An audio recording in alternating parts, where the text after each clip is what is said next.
Cracks in concrete are a common sight, but not all cracks are the same. Some are harmless, while others can weaken your building strength. Hey friends, welcome back to Civil Engineering Mastery. Today I'll explain different types of cracks and the best materials to repair them in a simple and practical way.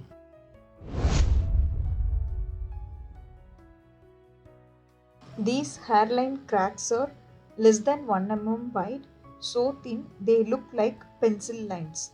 These cracks usually happen due to shrinkage or surface drying.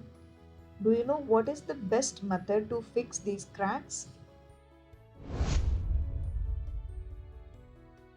Use cement slurry with a polymer admixture, or you can use epoxy injection. Remember, they don't affect structural strength, but sealing is important to stop water or dust from entering into the cracks.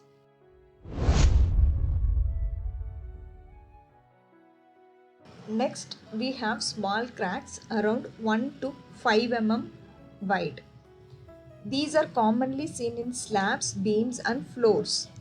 Here, strength and water resistance become important. The first material is polymer modified cement mortar, which can be used to fill these type of cracks. Next material is epoxy resin fillers. These fillers are stronger than cement paste and ensure durability.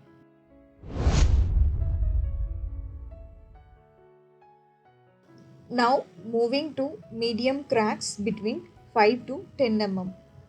These are more serious because they appear in columns, beams or foundations.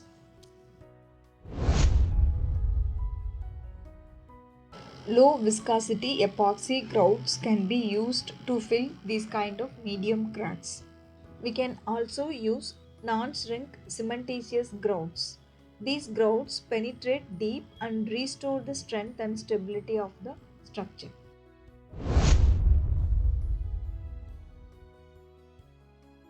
Finally, the big ones.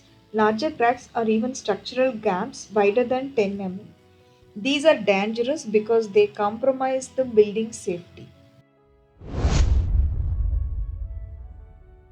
The repair materials we can use epoxy mortar and polymer modified concrete. We can also use micro concrete. These are heavy duty solutions that not only fill the crack but also rebuild the damaged section. For hairline cracks, we can use the material cement slurry or epoxy. For small cracks, we can use polymer mortar or epoxy fillers. For medium cracks, we can use epoxy grout or cement grout. If it is large cracks, we can use epoxy mortar, polymer concrete or micro concrete. Always remember, the right material depends on the crack size and whether it is non-structural or structural cracks. Friends, if you found this video helpful, like and share, and don't forget to subscribe the channel for more civil engineering updates. If you want any other topic related to civil engineering, you are always welcome to post it in the comment box. Thank you for watching.